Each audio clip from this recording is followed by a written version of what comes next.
Greetings, companies, exporters, trade and business experts. Welcome to all of you to today's webinar on online business development tools for a COVID-19 age. We appreciate that you've taken the time to log on and join us today as we look at some of the challenges and potential responses to this new business environment that's all unfolding around us. So now, just while the last registrants are logging on, let's do some quick housekeeping. Here we go, some quick housekeeping. Oh dear, here we go.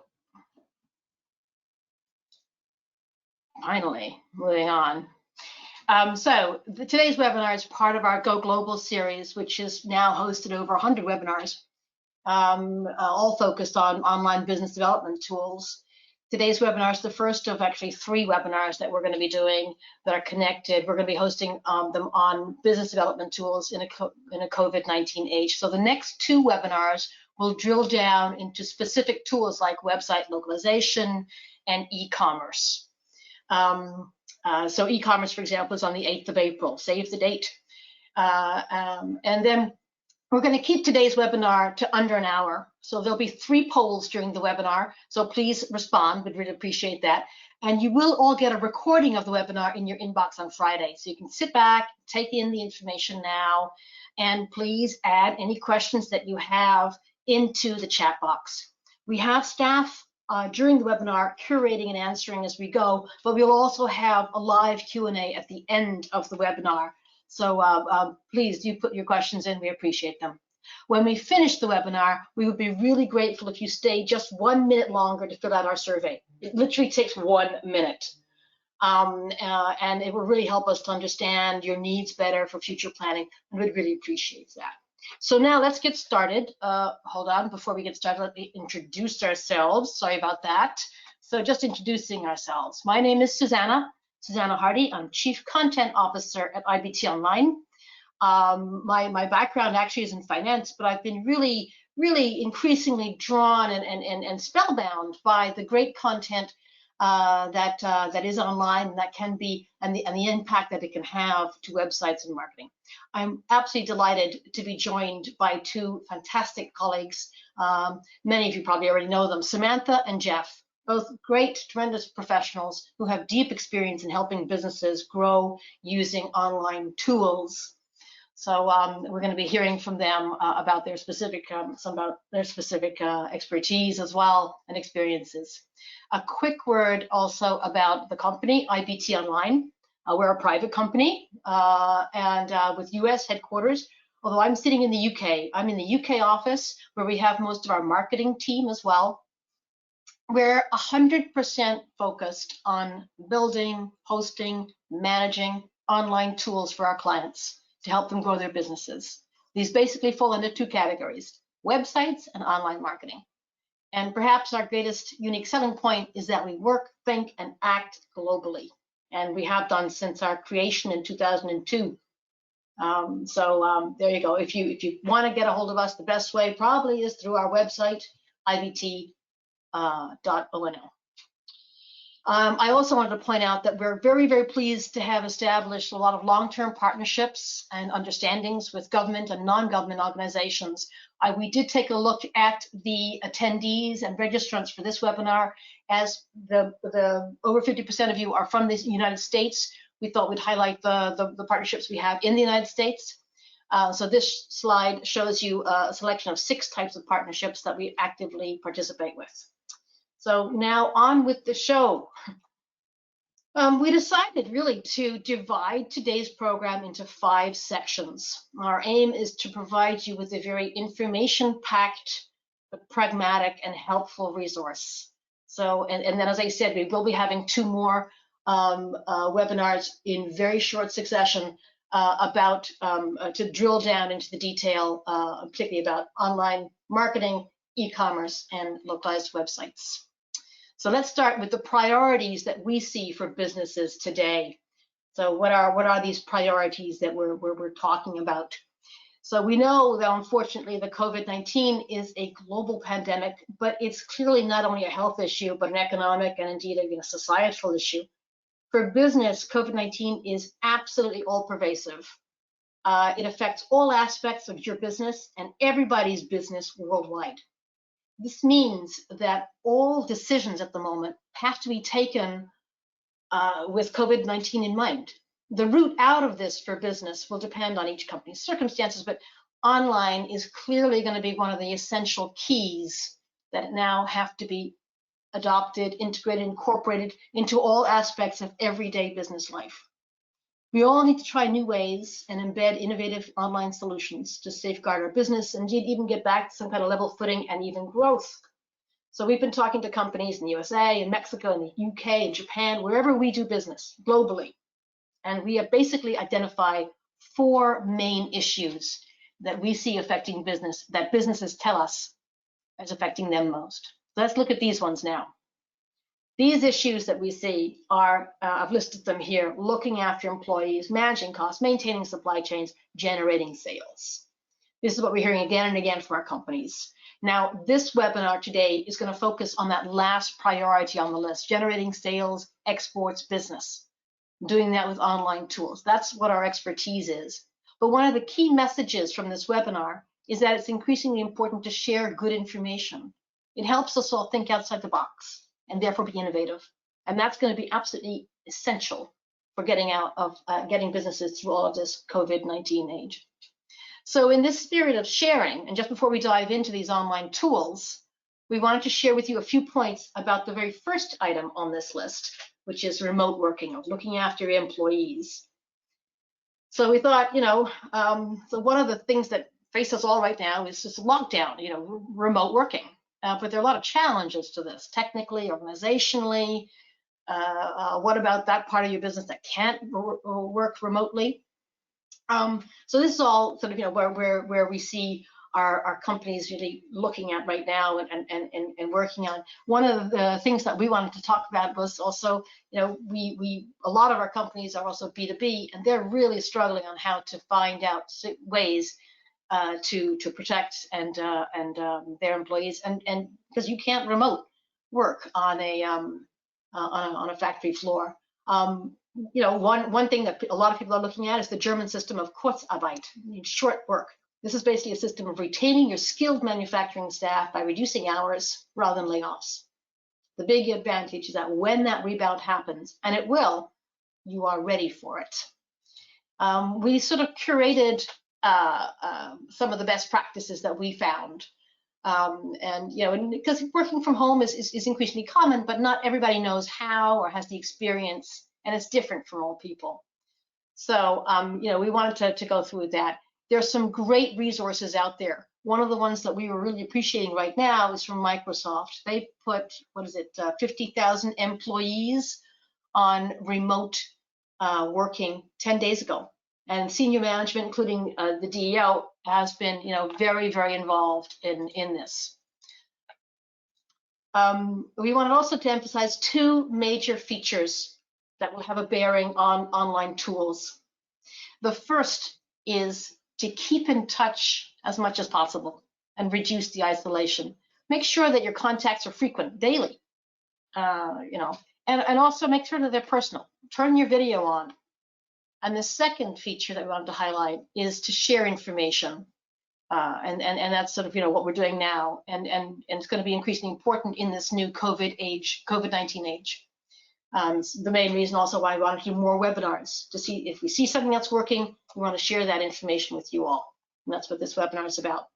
So with sharing in mind, again, we thought we'd share our experiences with you on remote working in particular. So, I've listed all the sort of technologies that we use, the online tools. And there's 2 that I wanted to highlight. The first is for project management.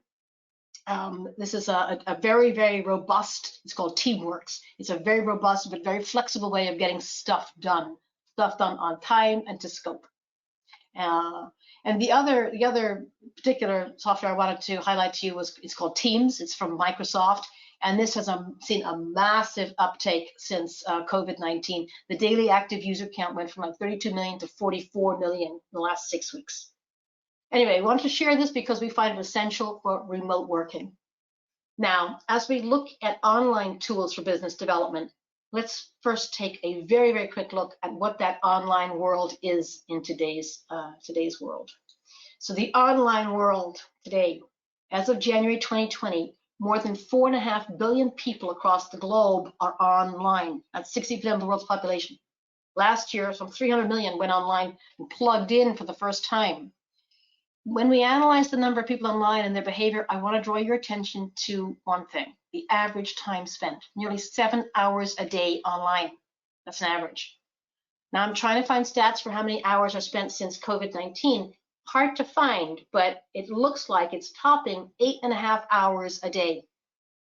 So if there's one takeaway from this slide, two, I guess, really from this slide, first is that your customers, your prospects, your leads, your future distributors, your future employees, suppliers, everyone that your business interacts with is online. And most of them are spending most of their day online.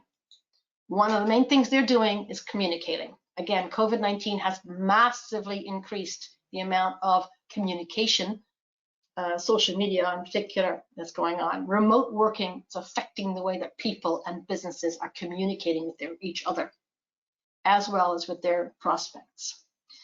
So let's drill down now into that, and let's look at the buyer persona first of all. The buyer persona and their journey in a COVID-19 age. And I'd like to call in Samantha, if you could please, Samantha, just to walk us through this, Samantha.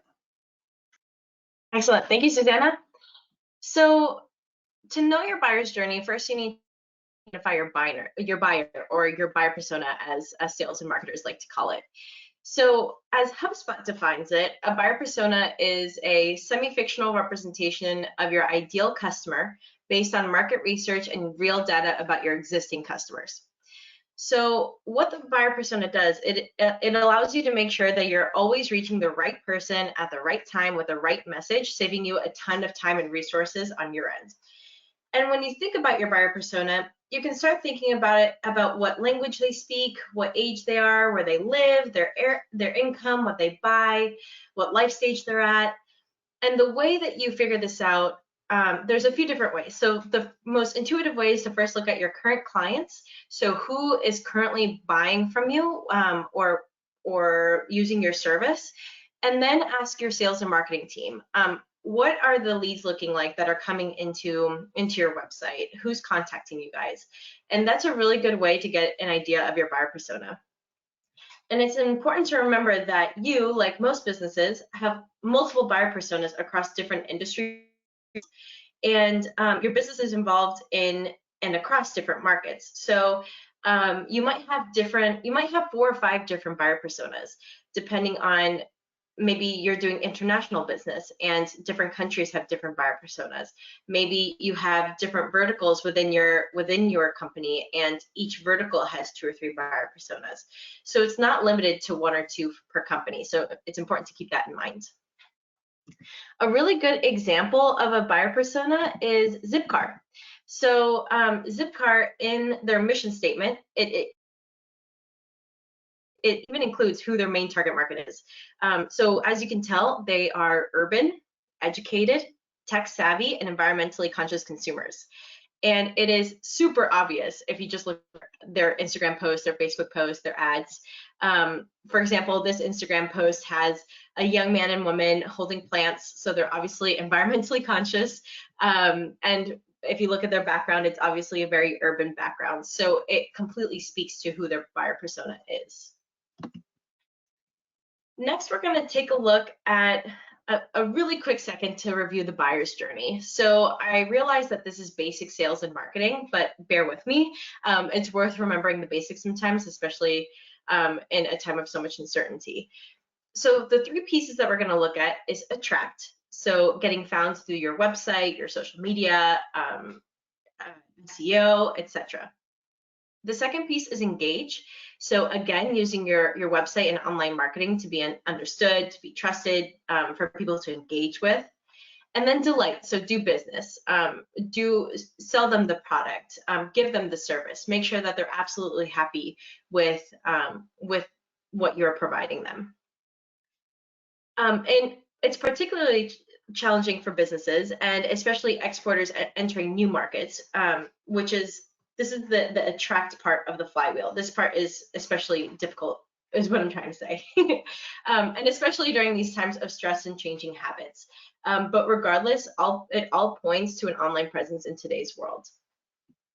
So just looking at the impact of COVID-19, in this time of social distancing and from offline to online tools, it's really important to take a look at your online presence in this time in these kind of strange and changing and challenging times. According to eConsultancy, 87% of marketers in North America predict an increase in use of online services by consumers during this outbreak. 75% also predict an increase in e-commerce usage, as do 70% of UK marketers. What this is basically saying is that even though that we're in a time, in a changing time of business dynamics and how people are interacting with each other, marketing is still imperative. It is still super important for businesses to keep in mind. So here's a few questions to ask yourself about your buyer personas and your buyer's journey, so you can begin to adapt your outreach accordingly. So remember, you want to create content and outreach that's consistent, timely, and relevant to your buyer personas, especially in this time. So your buyer personas might be shifting a little bit. Your buyer's journey might be changing a little bit. Maybe you're more there's more emphasis in the attract phase. So ask yourselves these questions and be really, really critical of it. Samantha, thank you very, very much to take us through that. What is a buyer persona? How to identify them? And what is the buyer persona journey? Now let's have a look at effective online tools for business, online business development tools. Starting out with some basics. So we tend to divide online business tools into two interrelated sets, your website and online marketing. Now, there was a time when it was okay just to have a basic core domestic website. Back in the good old internet days, like 2 years ago, it was fine just to have a great website and make sure your webmaster optimized it every now and then, kind of like an annual spring clean for the search engine. It was enough to publish like a blog a year to get top ranked on page 1. But now that everyone and their mother has a website, things are a bit more competitive. You still need a good core website, and you still need SEO, search engine optimization. But now that search engine optimization has to be regularly checked and freshened up. A blog a year no longer cuts it. You need regular online marketing, like structured social media outreach campaigns, to make sure you get found, understood, do business, as Samantha was saying on that buyer's journey. This applies certainly to prospects and target markets, and especially international business, but increasingly it applies to your core existing client base. Now, e-commerce is a major website functionality for many companies. It used to be an option, but with COVID-19, you could argue that it's rapidly becoming a must-have for your domestic business as well as your international, by the way. But there are a lot of different forms that e-commerce can take, and you need to make sure you take the right option for your company. Jeff will elaborate a bit on this, but before I pass the mic over to Jeff, I want to drill down on those e-commerce choices. Let me say a very few brief words about websites. And the first thing I want to point out is that the key thing to remember about the online world is that it is always, always searcher, customer centric. So your company might be producing the best widgets in the world, but if you are not communicating that correctly to the search engines, you will not be found. So for all things online, your website, online marketing, SEO, all of it, always put your customer at the center. Put yourself in the place of your prospective buyer. This is essentially what we mean when we talk about a localized presence, whether that's for your website or marketing, e-commerce, all of it. Anything online is customer centric.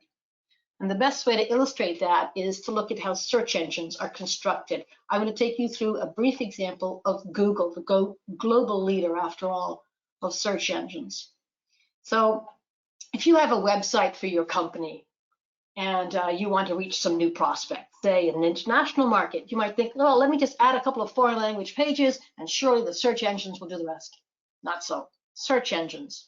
And here this is Google, but it applies just as well to all the other big ones like Yandex, Bing, Baidu. And these days, even organizations like YouTube, Amazon, Facebook, they're all used like search engines, but they are all searcher-centric. So if your couple of additional pages to your website are not highly relevant to your target audience, you're pretty well invisible. Say you're targeting the German market, well, your searcher will be likely to use google.de. That's Google in Germany. And then you'll search in German. And they'll want to see measurements in metric, et cetera, et cetera. So think of your search engines like Google as lots of different country-specific localized search engines. This is an example of localization through keywords. So here we have, the difference of Portugal and Brazil. Same language, same search engine, different keywords. So therefore, different campaigns and different search engine optimization. So it's just one example of what we mean when we talk about localization. And that's absolutely key for all of your online business development tools. We will be doing a webinar shortly about website localization and also about online marketing, and we'll drill down and give more examples. But here on one slide are the 10 criteria that we list as a localization and localizing for website. Now, before I pass the microphone to Jeff, I want to launch my first poll. And I want to ask, are your websites localized? Are they localized? Are they, yes, they're localized. No, they're not localized. You're thinking about it. You want us to contact us. I can give you some feedback. I think it's quite interesting. It's, I'd say it's evenly split between yes, no, and then that's okay. I'm going to call it a close now because the majority of you have, and I'll give you the response, about 1/3 of you have localized websites, 1/3 of you have none, 1/3 of you are thinking about it, and 1/3 of you, and sorry, the last little tiny bits of, not 4/3, don't worry, the tiny other bits would like us to contact them soon, please. Right, I'm going to now give it over to Jeff and to talk to us about e-commerce and some of the tools that we're seeing on e-commerce. Jeff? Very good. Thanks, Susanna. Good morning, everyone. I'm going to jump right in because we do have a lot of information packed in today. We're not going to be able to cover everything today, but I want you to make a note that, as Susanna said, we are going to be doing a deeper dive specifically into e-commerce strategies during the COVID-19 disruption on the April the 8th, which is a Wednesday, and you can register on our website for that as you did for this one. First things first, I want everyone to get a sense for how big e-commerce really is. So out of a world population of about 7.5 billion, 4.5 billion people are online, and 3.5 billion of us are shopping online. So that means about 45% of the world population is buying online. As you can see from this map, e-commerce is truly global and growing fast. Double-digit growth even for relatively mature markets like the United States. Cross-border e-commerce, and so what we mean by that, for example, would be Canadians buying products from retailers in the USA, is growing even faster. The US is pretty big, but you can see that China is the powerhouse, much bigger, with about a $740 billion e-commerce market as of the end of 2019. Europe is also pretty large, and in fact, if you were to take the region as a whole, it's about the same size e-commerce market as the United States.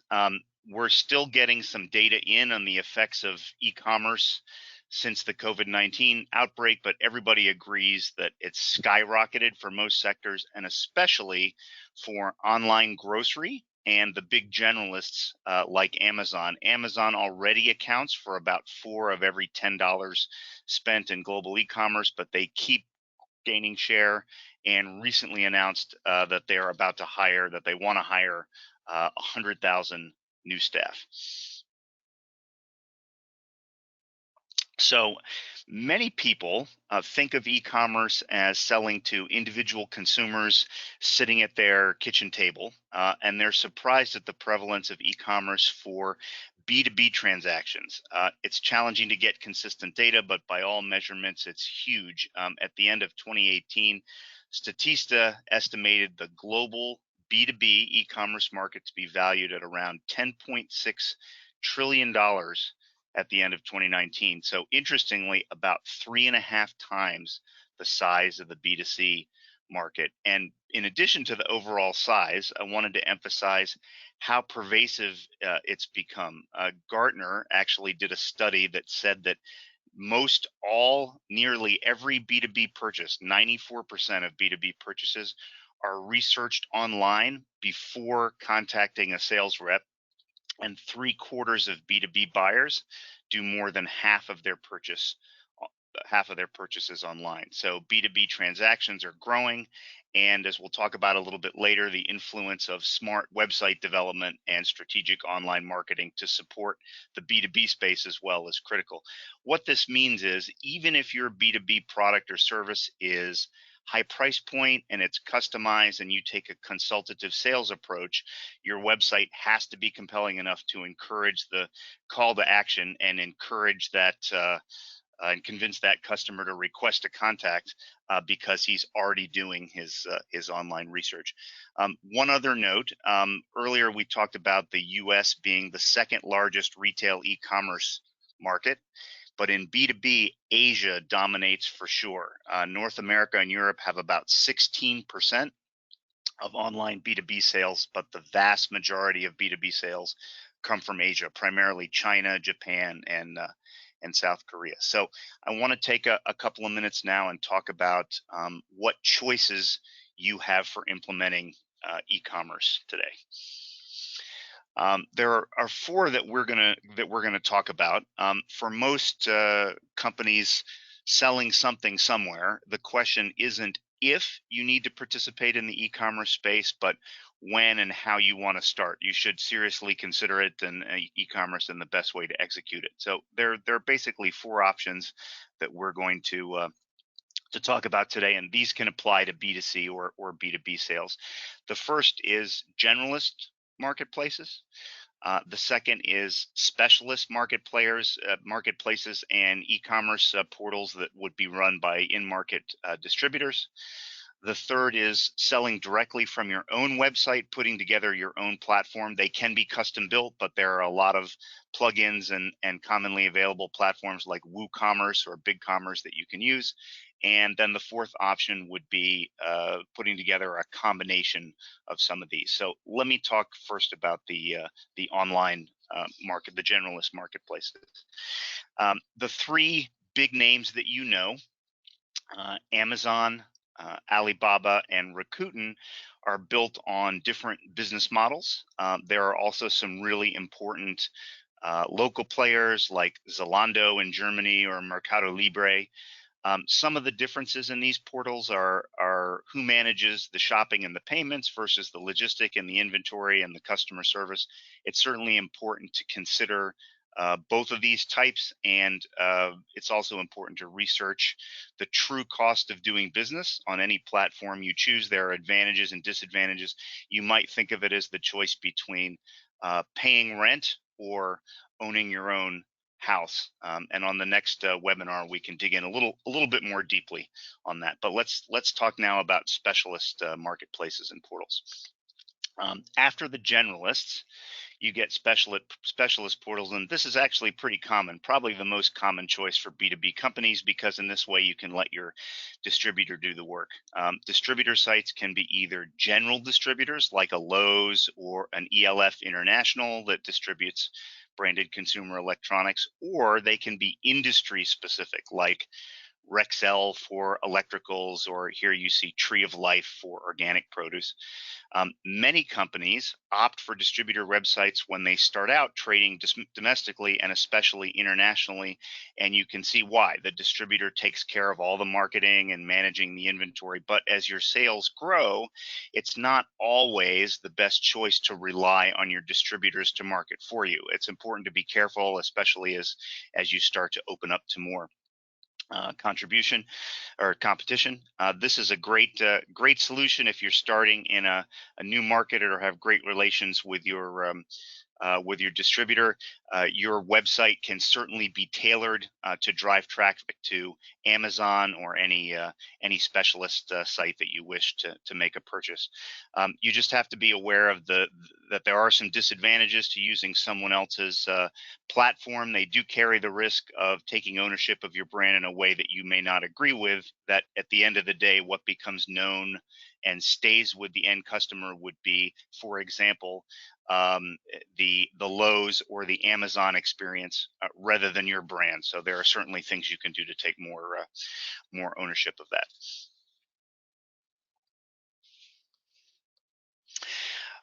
There are a lot of options available to execute your own e-commerce platform. There are a wealth of platforms available to choose from, and different businesses have different needs. It's important to research the pros and cons of each, but there are a few what I would consider to be non-negotiables for an e-commerce platform. So the first thing is that your platform should have responsive design and should be optimized for mobile. So for a long time, we've known that it's important that websites and e-commerce portals be viewed easily on mobile devices. Now it's even more important because there are some markets, such as the Middle East, for example, that are really considered mobile first. More people consume content on their phones than any other device, so your site should be responsive to that.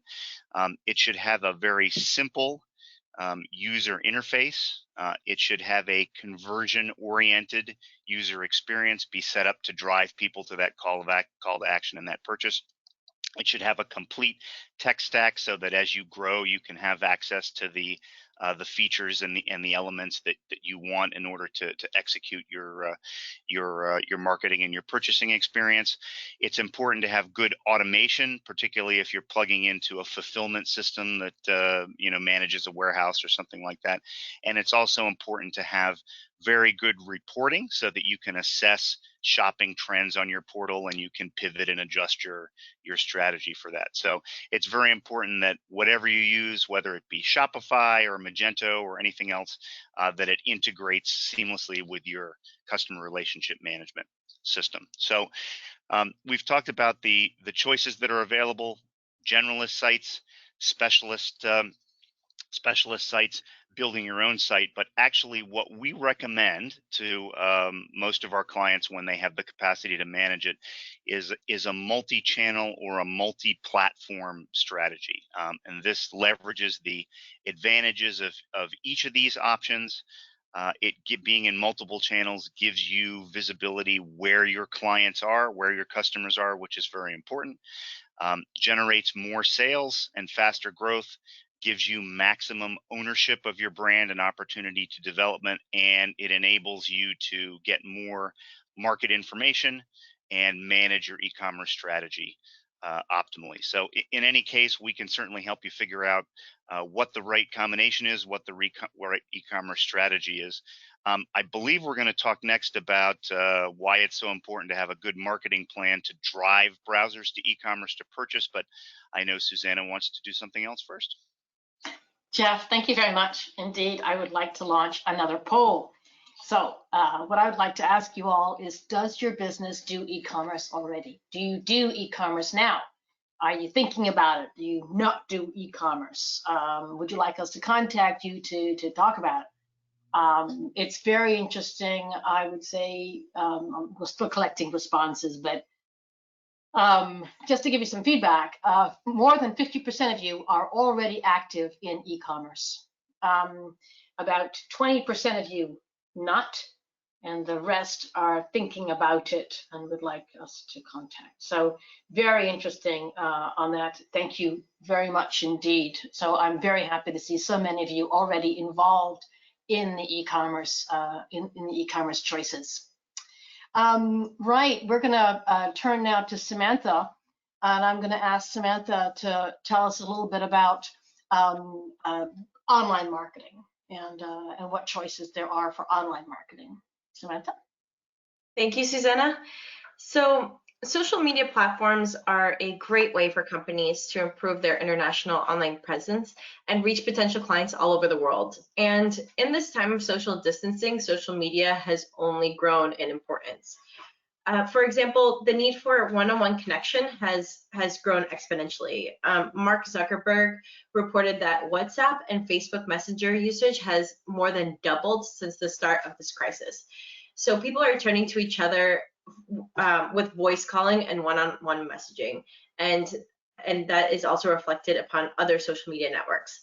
Like, for example, Reddit reported a traffic increase of 20 to 50% in subreddits related to things like business, finance, news, education, travel, and sports.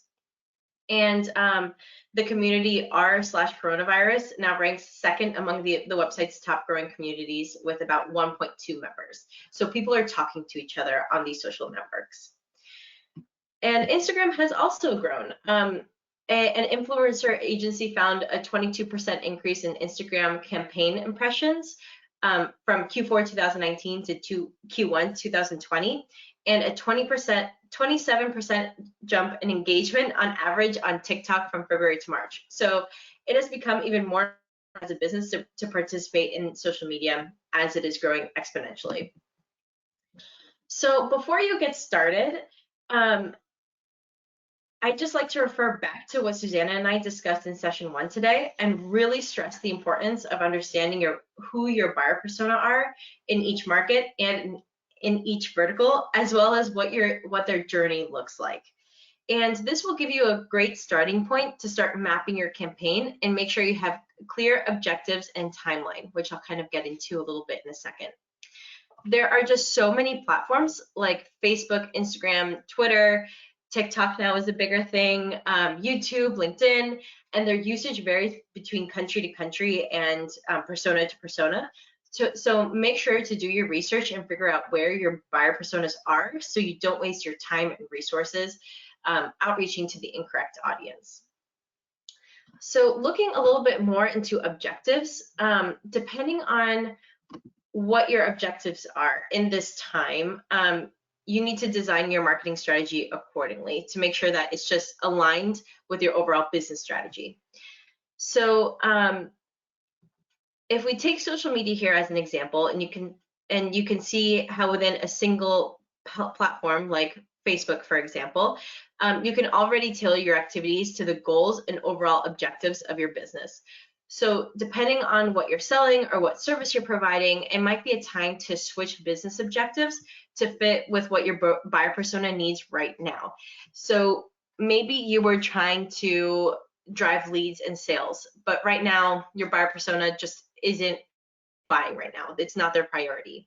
Maybe it's a really good time to focus on growing the brand or improving your customer retention. So make sure to take a look at your buyer personas and keep in mind what your goals are to best serve them. But regardless of what your objectives are, you need to have a great website. Your website acts as a springboard for all of your marketing activities, so you have to make sure to have a really good, solid base before you start marketing your website. And for exporters, that means a local website for your international markets. And the key to a website that works hard to get you more leads and business is a website that is looked after. So a website that is constantly being updated, especially in this time of COVID-19. We've seen a few companies on their homepage put a button and say, this is how we're reacting to this crisis, and customers can interact with them that way. So you need to make sure that your website is active, that it's fresh, that it's animated. And once you get your international websites built, you'll need to actually use it. So even if it's well optimized with the proper keywords and the proper domain names and the hosting, you need to use the website and really animate it.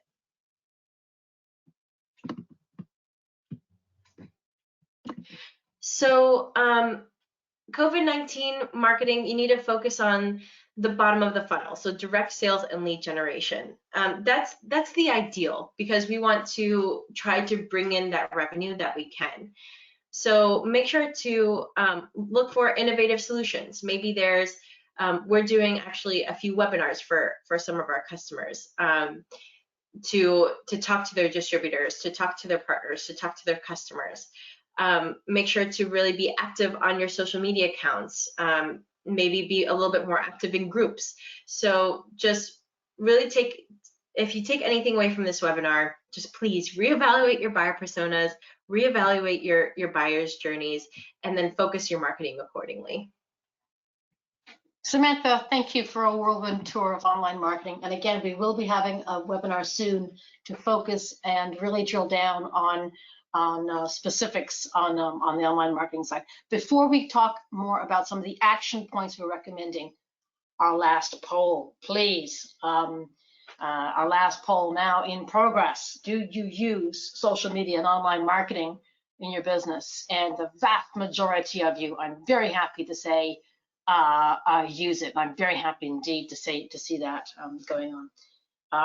You've been quicker responding to this poll too. Thank you. Right, I might just close. Most of you responded. That's great. And indeed, the vast majority, sort of over 70% of you, are actively in online marketing. And I think that's going to be one of our key webinars that we're going to have in the next 10 days or so. So closing that poll, sorry. Let's now turn to some of the action points. We also wanted to list some of the helpful sources that we think are particularly useful for you at the moment, and then a few of our takeaways. I guess just starting out with one of the takeaways, and again, this is very much sort of marketeer and sales, market and sales jargon, but for most clients today, right now with the COVID-19, they want to be focusing on their sales qualified leads. In other words, the bottom of their sales funnel. So in that sense, what do you do for your website, for your online marketing and your e-commerce? Well, your website needs to say, we're open for business. Your website needs to act as a very vibrant and proactive springboard to make sure that clients who want to deal with you can deal with you. That's also where e-commerce can come in.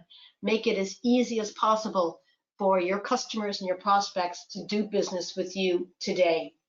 And the COVID-19 is a new era. It's not a 1 week. It's not a 1 month. This is here to stay in terms of a lot of the business practices. So if you were thinking about e-commerce in the past, accelerate that thought. In terms of online marketing, what does the bottom of the funnel mean? It means looking at lead generation and converting those market qualified leads into the sales qualified leads. So it's talking about campaigns that focus on conversion. And again, when we're looking at buyer personas and buyer journeys, take a deep, structured, close reading of data on the website and on your social marketing, social and media and online marketing data and analytics. Look at your best performing markets. What about any changes in the last 2 months or in the last 6 weeks? Monitor very closely what's going on. Do a close reading of the data, applying that COVID-19 filter in each case. The objective is to identify your priorities, your markets, your verticals, and your media platforms where your resources will have the best impact. If we look at websites in particular, we said websites now need to make sure that they are projecting an image of saying, yes, we're open for business. We can do business with you. You need to think clearly about e-commerce, as I mentioned.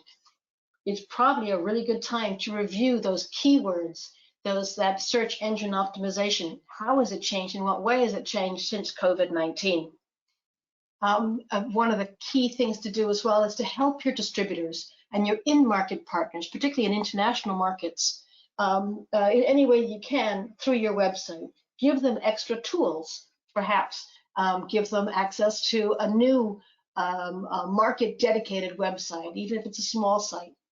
And then finally, think hard about any new calls to action that might be needed on your website, and which would encourage the engagement, then the connection that you need for your buyer's journey to go through successfully. Looking at marketing and where marketing should be focusing on. Marketing focused, particularly if you're looking to maintain costs at the moment, keep at least the inbound marketing. Inbound costs less, but it is in terms of absolute, cash, although it requires greater expertise. It is essential to maintain in order to safeguard your business. It's really important not to disappear from the radar. If you disappear from the radar, if you disappear from those channels, it's going to be very hard to reposition yourself for the rebound. And the rebound will happen. So you need to make sure that you're prepared for that rebound. But the inbound marketing, in other words, if someone wants to reach out to you, they can. Making sure that any content you put out there is really interesting, relevant, and topical for your buyers. That you're not doing something that is sort of very esoteric. You're doing something very pragmatic with them. Look closely at Google searches, search engine optimization, and organic social media marketing. Now, what about the rebound then? What about avoiding disappearing from the radar, as I've called it? Well, our only message is it's really important to be prepared for that rebound. We don't know the timing.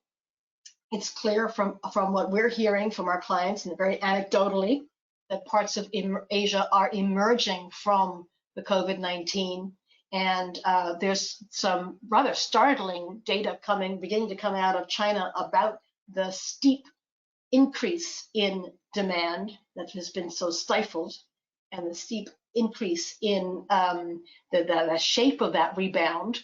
We'll also watch carefully what government and how government is responding to these things. So yeah, the main point is prepare for the rebound. Don't disappear from the radar. Keep your activity focused and active. There are a lot of resources that you can tap into. As I said in the beginning, more than 50% of you on this call, on this webinar, are from the States, so we decided to privilege those assets and resources that we know are working well. We wanted to just highlight a couple of them. Obviously ourselves, we have a lot of resources that are free to download: infographics, blogs, webinars, an enormous wealth and backlog of data that you can download on online tools. And again, as I said, these webinars that are coming up on online marketing and e-commerce. The e-commerce one is 8th of April, by the way. But then we also looked in the US in particular. There's some really, really strong federal and statewide assistance. Federal, EXIM, Export Import Bank, is a terrific resource for anyone who's working in the international field and is having issues with payments from their clients. Get in touch with EXIM. The SBA, the U.S. Small Business Administration, one of the most things that I thought was just fantastic from them is they have just announced, this is hot off the press, just announced that the STEP grants, which are available for online tools and websites in particular, will be doubled from $3,000 to $6,000. And this is being fed out on a state-by-state level.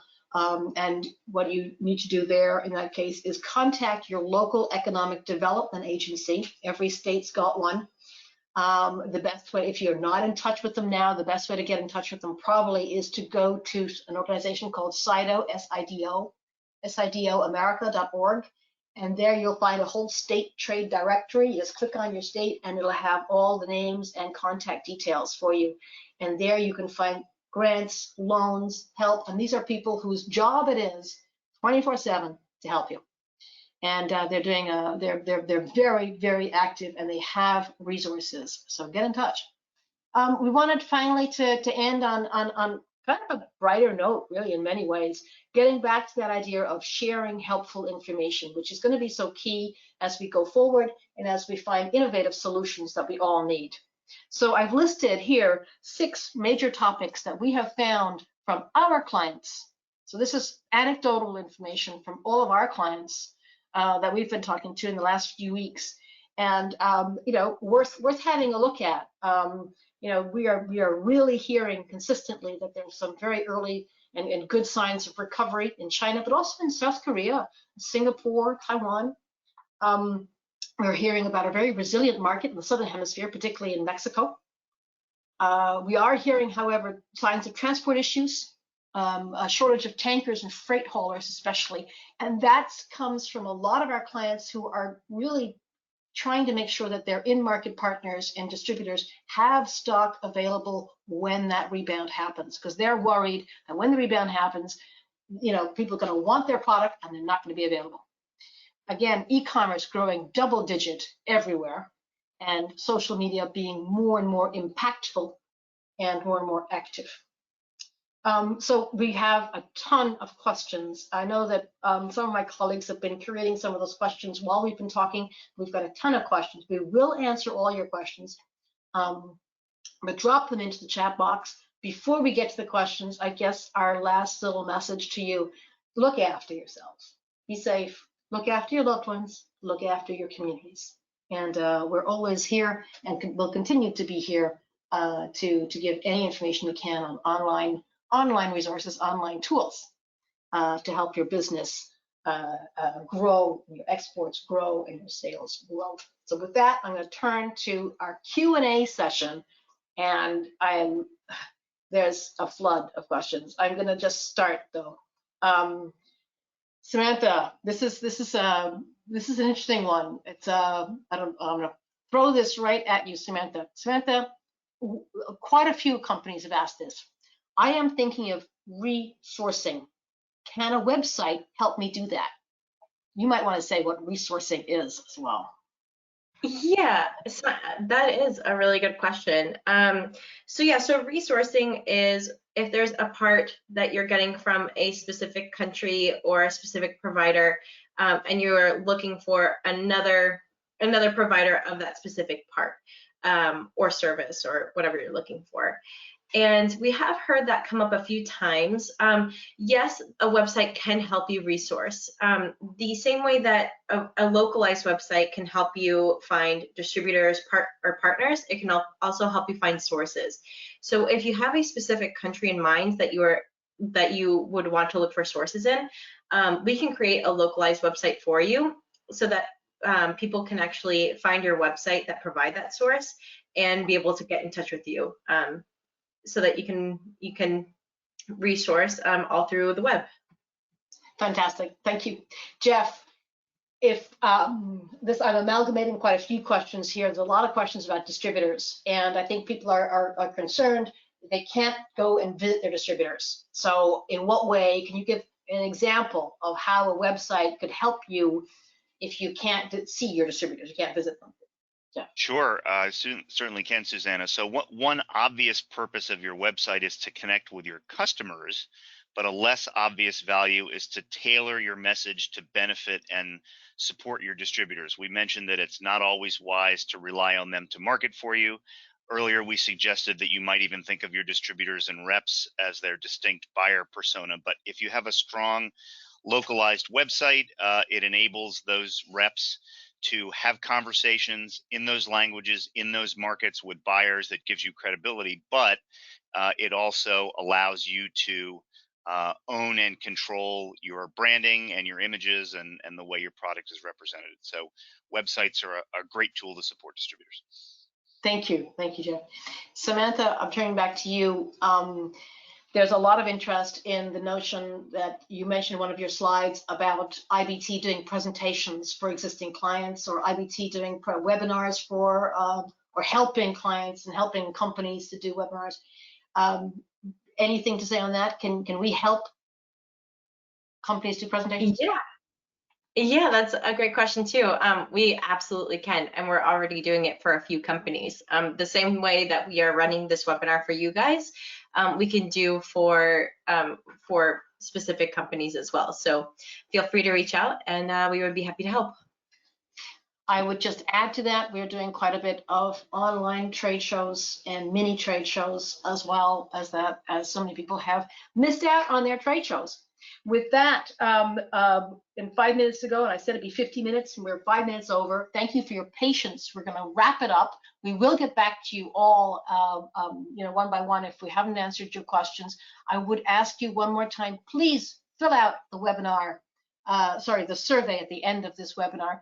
Thank you again for joining us today, and stay tuned. We'll be holding more webinars in the near future. Please do fill out our survey, and see you all soon online. Be well, stay safe.